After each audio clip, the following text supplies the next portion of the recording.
2.5 weeks ago, and I spent a year in San Francisco, or the better part of a year in San Francisco in 2018, when I tried 3 of the Monsanto cases. And we tried them all in Oakland and San Francisco. Every morning I would go down to the gym in Union Square before going to court. And I went, Union Square in San Francisco is like Fifth Avenue in New York. It has all of the iconic stores in it, the American stores like Bloomingdale's and Macy's and Nordstrom's and Gap and Old Navy and Levi. And it has all the big international brands like De La Valle and Prada and Gucci and Burberry and Ferragamo, Hermes, everything. I went back 2.5 weeks ago, and every one of those stores is shut down and boarded over. It's just acre after acre of plywood. Imagine Fifth Avenue with no stores, just plywood. That's what San Francisco looks like today. And the reason that's happening is because the homeless numbers on the street are so extraordinary that the chaos on the street has made it so nobody wants to shop there. People used to come from Asia and Europe to shop there. Nobody wants it. So all the stores have left. And I saw that, and it was so troubling to me because this is probably the most beautiful city in the United States. And it's ruined. And I started looking at, what causes homelessness. And in California, there's 525,000 homeless in the United States. But half of the unsheltered homeless are in California, which only has 12% of the population. Why does California have all those homeless people? I started researching it. My son, Connor, introduced me to a researcher and writer, brilliant writer called Matthew Desmond, who has done all of these major studies on homelessness and focusing in California. My assumption was that homelessness was linked to drug addiction, it's linked to mental illness, to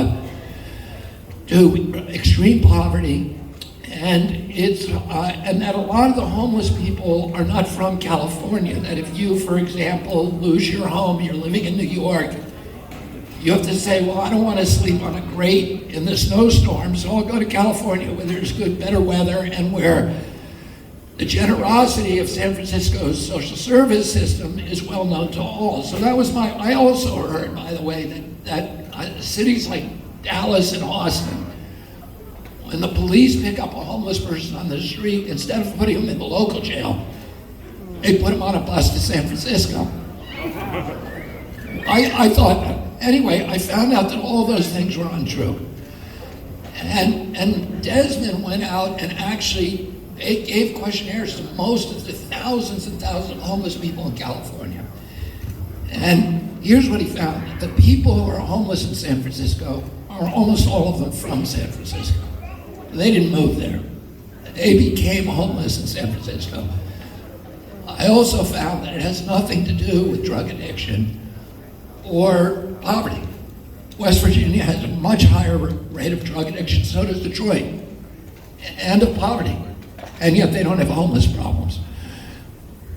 What is causing the homelessness in California is housing prices. That's it. And San Francisco has the highest housing prices in the country. And what Desmond says is that epidemic of homelessness and the chaos that it's causing to those cities that is now happening in San Francisco is forming a tsunami that is about to sweep across our country. And the reason for that is housing prices are rising so dramatically everywhere. 2 years ago, the average price of a home in this country was $215,000. Today, it's $400,000. 2 years. The interest rates on those homes have gone from 3% to 7%. So that home is now 4 or 5, 6 or 7 times what it was 2 years ago. And even 2 years ago, people are having trouble affording that home.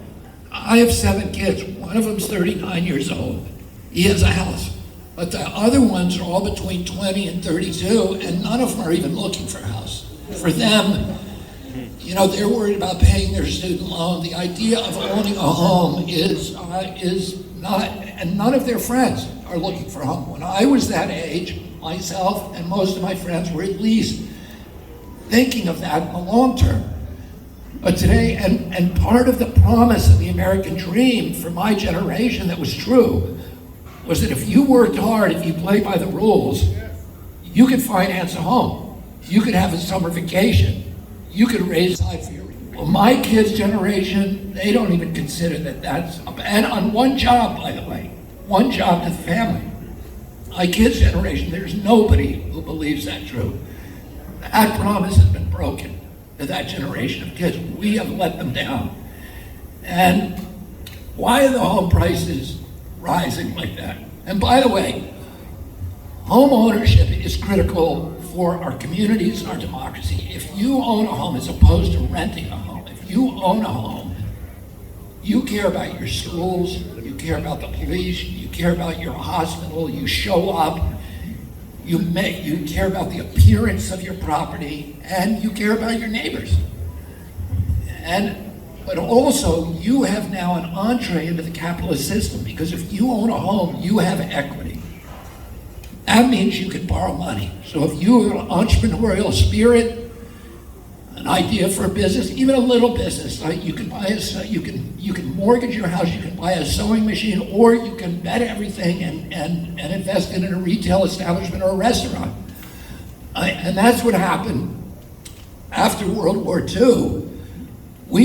The GI Bill made sure that virtually any American who wanted a home could get into a home.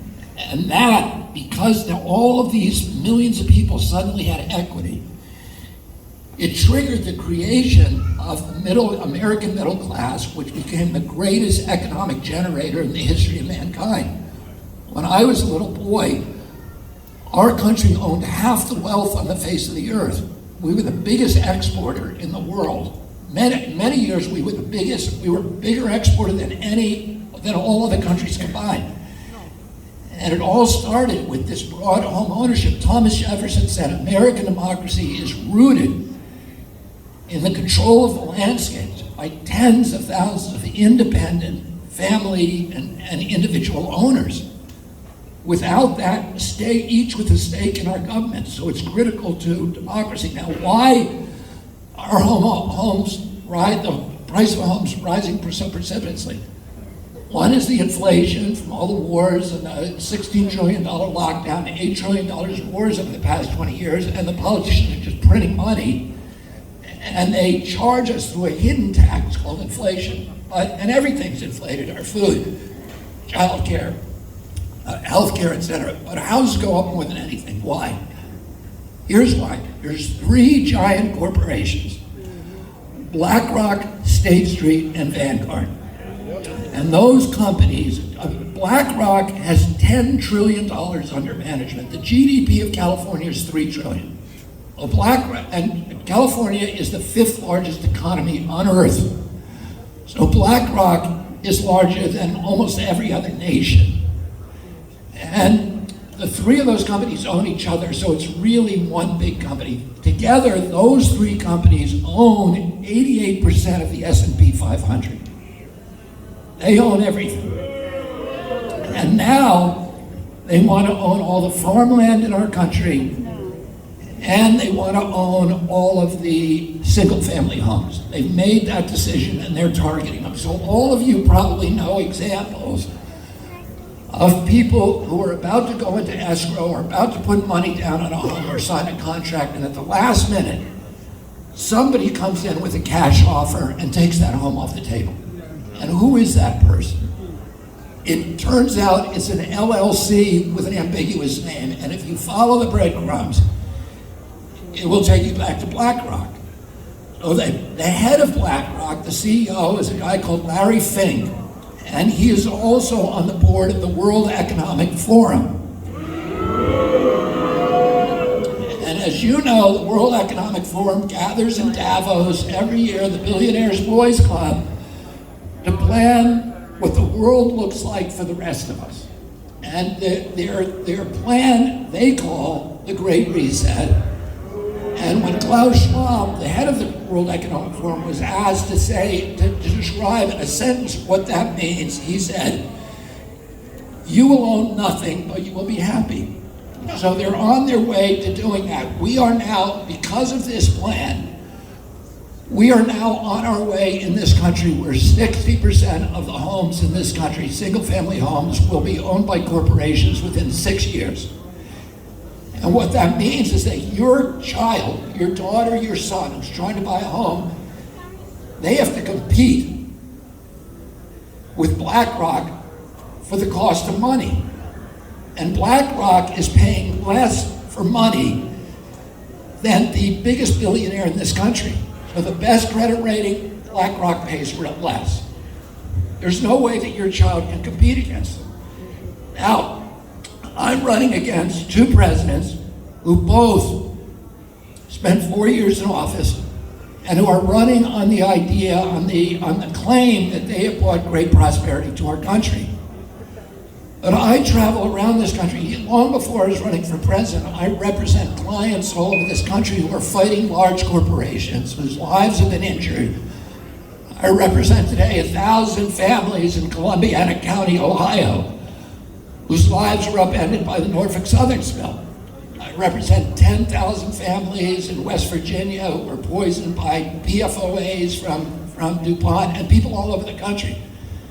And I sit at a lot of people's kitchen tables, and I hear the stories, and they're not about prosperity. They're about despair and disintegration, mental health disintegration, emotional and economic disintegration. I talk to elderly people who are cutting their pills into their prescription to make them last through the week so that they can buy food.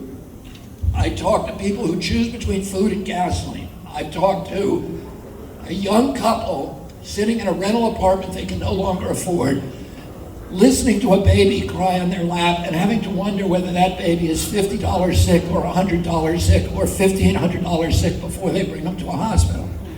They're making choices that we never had to make. The average salary in this country is now $5,000 less than the cost of basic human needs, of food, transportation, and housing. That means if you get the bare minimum of food, transportation, and housing, the average American will owe $5,000 at the end of the year.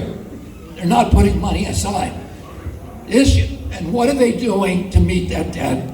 They're putting it on their credit card. And Visa, MasterCard, Wells Fargo, Citibank, and Chase are charging them 22% interest.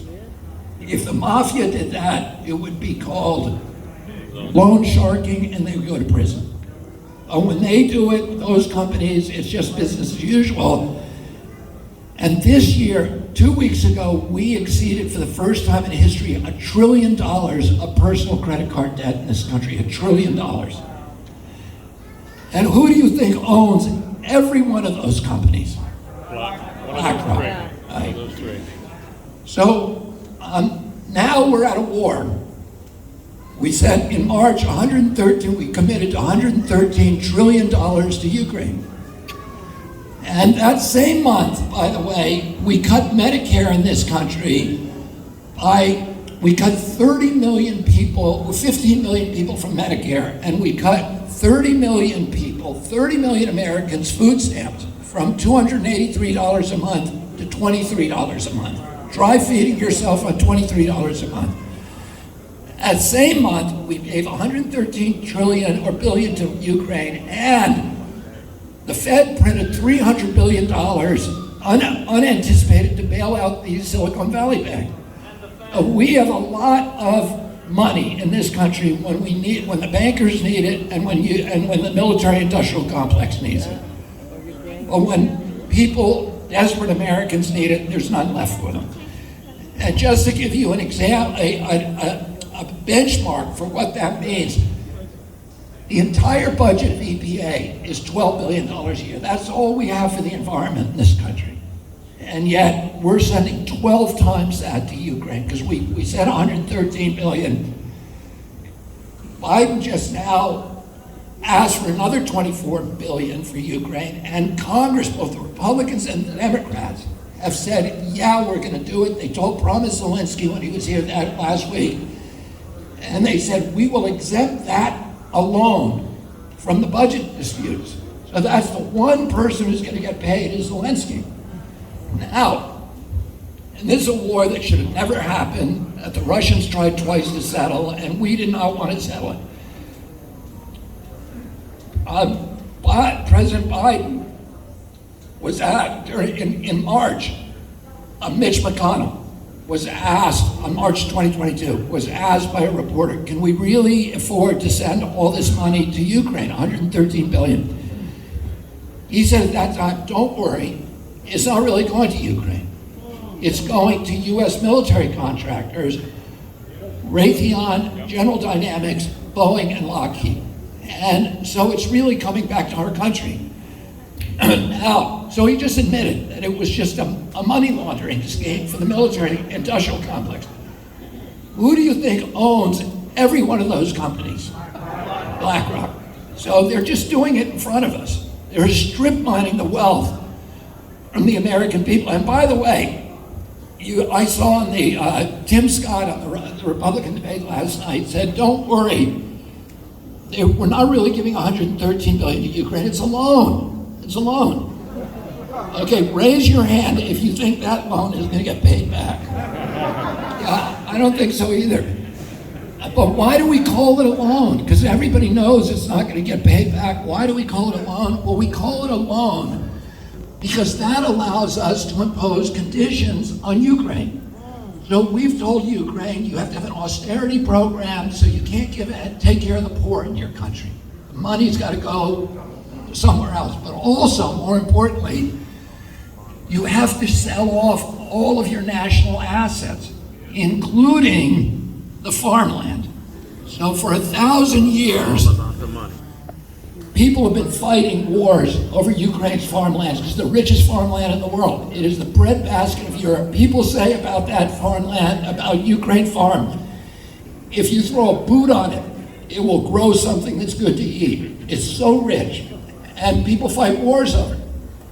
Well, we've now imposed a condition on Ukraine that they have to sell all that farmland, which is in the hands of small farmers.